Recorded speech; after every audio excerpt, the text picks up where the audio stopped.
Assalamualaikum warahmatullahi wabarakatuh.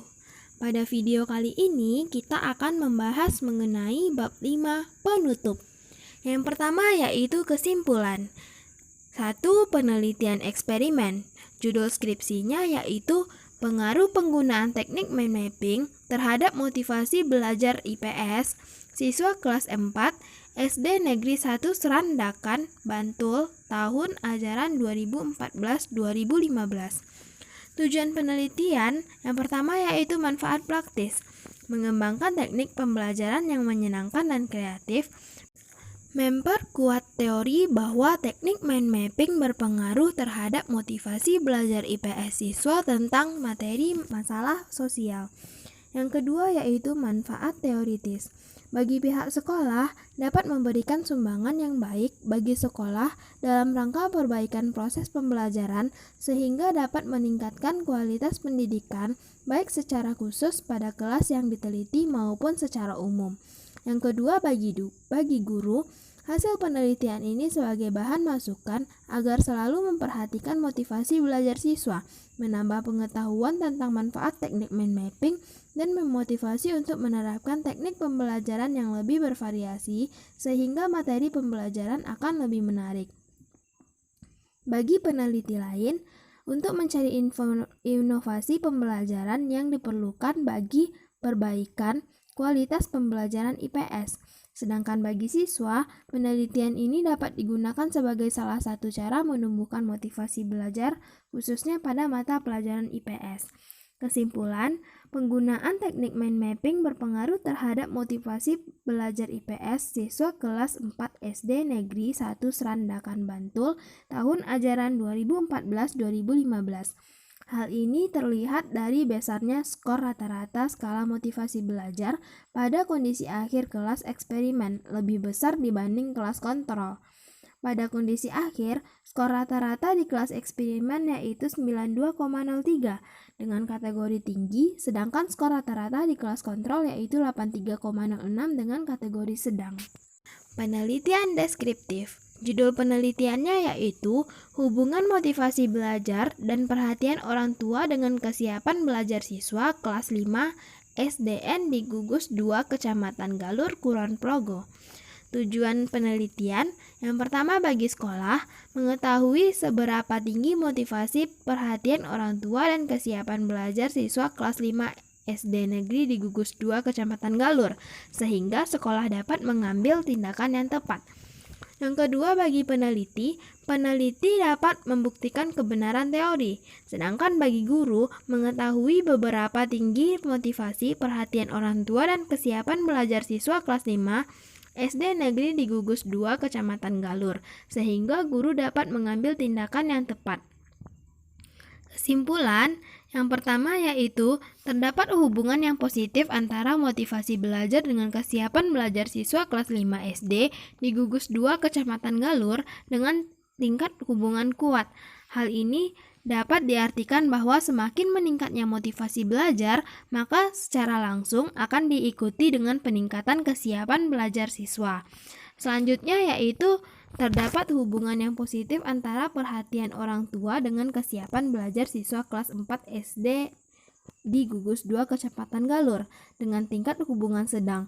Hal ini dapat diartikan bahwa dengan peningkatan perhatian orang tua, maka kesiapan belajar siswa akan meningkat, namun peningkatannya tidak terlalu besar. Yang ketiga, terdapat hubungan yang positif antara motivasi belajar dan perhatian orang tua secara bersama-sama dengan kesiapan belajar siswa kelas 5 SD di Gugus 2 Kecamatan Galur dengan tingkat hubungan sedang. Hal ini dapat diartikan bahwa semakin meningkatnya motivasi belajar dan perhatian orang tua, maka akan diikuti dengan peningkatan kesiapan belajar siswa, namun peningkatannya tidak terlalu besar. Yang ketiga, penelitian kolerasi. Judul penelitiannya yaitu hubungan minat belajar siswa dengan hasil belajar IPS di SD Gugus 1 Kabupaten Kapahyang. Tujuan dari penelitian ini adalah untuk mengetahui hubungan minat belajar siswa dengan hasil belajar IPS di SD Gugus 1 Kabupaten Kapahyang. Kesimpulannya yang pertama yaitu terdapat hubungan yang positif dan signifikan antara motivasi belajar dengan hasil belajar IPS yang ditunjukkan dengan koefisien kolerasi terbesar 0,754 besar dari 0,207 dengan tingkat hubungan kuat dan harga signifikansinya adalah 0.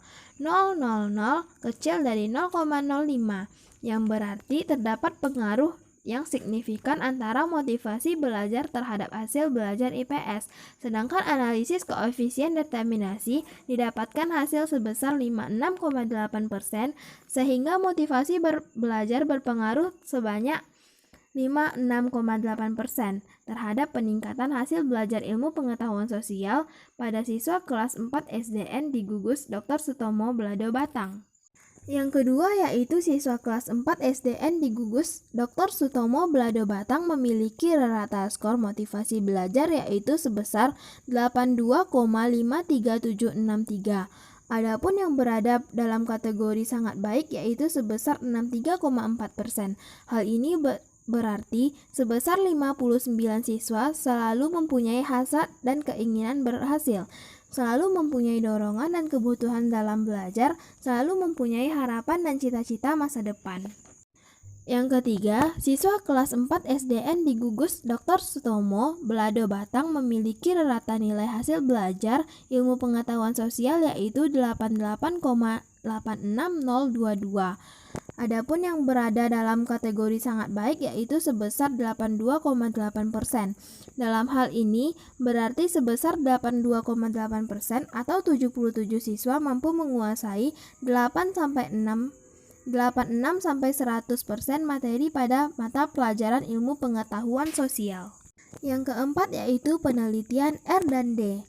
Judul skripsinya, Pengembangan Media Pembelajaran IPA SD, Materi Rangka Manusia berbasis metode Montessori. Manfaat penelitian yang pertama mendeskripsikan prosedur pengembangan media pembelajaran IPA SD, materi rangka manusia berbasis metode Montessori untuk kelas 5. Yang kedua, mengetahui kualitas media pembelajaran IPA SD materi rangka manusia berbasis metode Montessori untuk siswa kelas 5. Kesimpulannya yang pertama, penelitian dan pengembangan media pembelajaran rangka kepala manusia berbasis metode Montessori untuk kelas 5 dimodifikasi oleh peneliti menjadi 5 tahap. 5 tahap tersebut yaitu potensi dan masalah, perencanaan, pengembangan bentuk awal produk, validasi produk, dan uji coba terbatas. Pada tahap pertama yaitu potensi dan masalah, peneliti melakukan identifikasi masalah dengan cara observasi dan wawancara, serta kuesioner analisis kebutuhan dengan mempertimbangkan hasil dari observasi dan wawancara, serta ciri media Montessori-nya. Tahap kedua yaitu perencanaan. Peneliti membuat rancangan desain media pembelajaran beserta album media pembelajaran, instrumen tes, dan kuesioner validasi produk. Tahap ketiga yaitu pengembangan bentuk awal produk. Peneliti membuat media pembelajaran dan album media pembelajaran berasal dari desain yang sudah dirancang. Tahap keempat adalah validasi produk. Peneliti memvalidasi produk media pembelajaran beserta album media pembelajaran kepada ahli pembelajaran IPA dan ahli pembelajaran Montessori. Tahap kelima yaitu uji coba terbatas. Peneliti melakukan uji coba media pembelajaran kepada 10 siswa, memberikan soal pretest dan posttest, serta memberikan instrumen tanggapan kepada siswa dan guru. Yang kedua, kualitas media pembelajaran rangka kepala manusia berbasis metode Montessori untuk kelas 5 sangat baik. Dilihat dari perolehan skor validasi oleh para ahli. Rata skor yang diperoleh dalam validasi produk oleh para ahli adalah 3,85. Dari hasil uji coba terbatas, nilai posttest lebih unggul daripada nilai pretest. Selisih antara rata nilai posttest dan pretest adalah 40. Dengan demikian, media pembelajaran rangka kepala manusia berbasis media Montessori dapat membantu siswa dalam mempelajari bagian tulang pada rangka kepala. Yang kelima yaitu penelitian tindakan kelas. Judul penelitiannya yaitu meningkatkan hasil belajar dan kemampuan berpikir kritis siswa kelas 3 SD Negeri Karangmloko 1 pada materi operasi hitung perkalian dan pembagian melalui pendekatan pembelajaran kontekstual. Tujuan penelitian yang pertama memaparkan penerapan pendekatan kontekstual untuk meningkatkan hasil belajar dan kemampuan berpikir kritis siswa kelas 3 SD Negeri Karangmloko 1 semester ganjil tahun ajaran 2015-2016. Yang kedua, meningkatkan dan mengetahui hasil belajar siswa dengan menggunakan pendekatan kontekstual pada materi perkuliahan dan pembagian pada siswa kelas 3 SD Negeri Karangmloko 1 semester ganjil tahun ajaran 2015 dan 2016. Yang ketiga, meningkatkan dan mengetahui peningkatan kemampuan berpikir kritis siswa dengan menggunakan pendekatan kontekstual pada materi perkalian dan pembagian kelas 3 SD Negeri Karangmloko 1 semester ganjil tahun 2015-2016. Kesimpulannya yaitu yang pertama, penerapan pendekatan pembelajaran kontekstual dalam peningkatan hasil belajar dan kemampuan berpikir kritis matematika pada materi operasi hitung perkalian dan pembagian di kelas 3 SD Negeri Karangmloko 1 dilakukan dengan langkah-langkah sebagai berikut. Yang pertama, relating, yang kedua, experiencing, yang ketiga, cooperating, yang keempat, applying, dan yang kelima, transferring. Yang kedua yaitu penerapan pendekatan pembelajaran kontekstual dapat meningkatkan hasil belajar pada mata pelajaran matematika, materi operasi hitung perkalian dan pembagian kelas 3 SD Negeri Karangmloko 1. Hal ini dapat dilihat dari kondisi awal rata-rata sebelum dilakukan penelitian, yaitu 65,51 dengan persentase ketuntasan 44,44%. Setelah dilakukan penelitian pada siklus 1 menggunakan metode pendekatan pembelajaran kontekstual pada materi operasi hitung perkalian dan pembagian mengalami peningkatan dengan nilai rata-rata 76,53. Dengan persentase ketuntasan siswa mencapai 73,33%. Kemudian dilanjutkan ke siklus kedua dengan menerapkan pendekatan pembelajaran kontekstual, hasil belajar siswa mengalami peningkatan. Pada siklus 2 rata-rata meningkat menjadi 87,2 dengan persentase ketuntasan siswa mencapai 86,66%. Selanjutnya, penerapan pendekatan pembelajaran kontekstual dapat meningkatkan kemampuan berpikir kritis siswa kelas 3 SD Negeri Karangmloko 1. Hal ini dapat dilihat dari perolehan nilai kemampuan berpikir kritis awal adalah 58,17 pada kriteria tidak kritis, dengan persentase jumlah siswa yang minimal cukup kritis 33,33%. Pada kondisi akhir, nilai kemampuan berpikir kritis meningkat menjadi 79,36 pada kriteria cukup kritis, dengan persentase jumlah siswa yang minimal cukup kritis mencapai 83,33%. Yang keenam yaitu penelitian mixed method. Judul penelitian, miskonsepsi IPA Fisika pada kelas 5 semester 2 SD Negeri Sekecamatan Depok, Kabupaten Sleman. Tujuan penelitiannya yaitu yang pertama mendeskripsikan miskonsepsi IPA Fisika siswa kelas 5 SD semester 2 SD se-Kabupaten Sleman. Yang kedua, mengetahui ada tidaknya miskonsepsi IPA Fisika dilihat dari tingkat pendidikan orang tua siswa kelas 5 SD semester 2 se-Kecamatan Depok. Kesimpulan, yang pertama, terjadi miskonsepsi IPA Fisika pada siswa kelas 5 SD semester 2 se-Kecamatan Depok pada konsep gaya, pesawat sederhana, cermin, cahaya, pelapukan, dan struktur bumi. Yang kedua, tidak ada perbedaan miskonsepsi IPA Fisika dilihat dari tingkat pendidikan orang tua siswa kelas 5 semester 2, artinya tingkat pendidikan orang tua tidak mempengaruhi terjadinya miskonsepsi. Selanjutnya yaitu saran.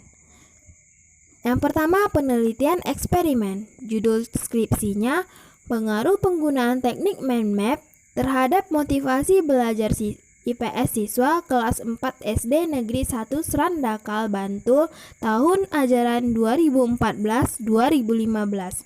Sarannya yaitu yang pertama, memperhatikan dan mengontrol secara ketat variabel luar sehingga tidak mempengaruhi hasil penelitian. Yang kedua, dapat melakukan penelitian pengaruh penggunaan teknik mind map dengan pengambilan sampel dan digeneralisasikan terhadap populasi. Yang kedua yaitu penelitian deskriptif. Judul penelitiannya yaitu hubungan motivasi belajar dan perhatian orang tua dengan kesiapan belajar siswa kelas 5 SDN di Gugus 2 Kecamatan Galur, Kulon Progo. Sarannya yang pertama bagi guru, sebaiknya memberikan motivasi kepada siswa dengan cara tidak segan memberikan pujian kepada siswa agar motivasi dalam dirinya dapat berkembang. Yang kedua bagi orang tua, sebaiknya memberikan perhatian kepada anaknya dengan menemani anak saat belajar di rumah. Membantu mengatasi masalah, menyediakan fasilitas belajar, dan memberikan motivasi belajar. Yang ketiga bagi peneliti selanjutnya, hasil penelitian ini diharapkan dapat dijadikan referensi untuk mengembangkan penelitian dalam bidang pendidikan. Yang ketiga penelitian kolerasi. Judul penelitiannya yaitu hubungan minat belajar siswa dengan hasil belajar IPS di SD Gugus 1 Kabupaten Kepahyang. Saran untuk pendidik, sebaiknya dalam proses belajar mengajar, selain memberikan pengetahuan tentang materi ilmu pengetahuan sosial, pendidik juga harus menumbuhkan motivasi belajar kepada peserta didik. Berdasarkan pembahasan pada bab 4, bahwa dengan memotivasi yang tinggi, maka siswa akan dapat memperoleh hasil belajar yang baik pula pada kegiatan pembelajaran ilmu pengetahuan sosial. Yang kedua bagi siswa, disarankan agar siswa selalu meningkatkan motivasi belajar, terutama motivasi dari dalam dirinya. Dengan demikian siswa dapat meningkatkan hasil belajar dan dapat dengan mudah dalam pencapaian tujuan belajar IPS. Sedangkan yang terakhir bagi sekolah, disarankan pihak sekolah dapat menyelenggarakan kegiatan belajar mengajar yang dapat meningkatkan motivasi belajar siswa, sehingga siswa dapat dengan senang hati dan memiliki keinginan untuk sungguh-sungguh dalam mengikuti proses pembelajaran, terutama pada mata pelajaran ilmu pengetahuan sosial. Yang keempat yaitu penelitian R dan D. Judul skripsinya, pengembangan media pembelajaran IPA SD, materi rangka manusia berbasis metode Montessori.